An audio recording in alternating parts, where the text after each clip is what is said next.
اچھا مولانا صاحب یہ بتائیں کہ کیا نگراں وزیر اعظم کے لیے جماعت اسلامی نے نام کوئی فائنل کیے ہیں، اور کیا اپوزیشن لیڈر راجہ ریاض صاحب نے آپ لوگوں سے نام مانگے ابھی تک؟ دیکھیں، راجہ ریاض صاحب غیر رسمی طور پر ویسے ہنستے ہوئے کہا کہ آپ کس کا نام دیں گے، وہ مذاق ازرا ہے، مذاق وقت ہوتا رہا تھا۔ میں نے کہا کہ اگر مجھ سے پوچھتے ہیں تو میں سراج الحق صاحب کا نام دوں گا، جو امانت دار بھی ہے، دیانت دار بھی ہے۔ سپریم کورٹ کے مطابق دفعہ 62-63 کے مطابق واحد شخصیت پاکستان میں جناب سراج الحق صاحب ہے۔ تو انہوں نے یہ کہا کہ سراج الحق یہ تو نہیں ہو سکتا۔ میں نے کہا نہیں ہو سکتا تو پھر بس آپ اپنا کام کریں۔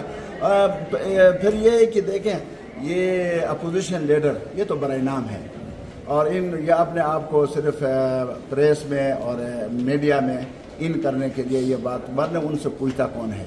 وہ فیصلہ پہلے سے ہو چکا ہے، اور ان سے صرف دستخط لے لیں گے، اور یہ خوش اس بات پہ ہوں گے کہ میں نے وزیر اعظم سے ملاقات کی، میں نے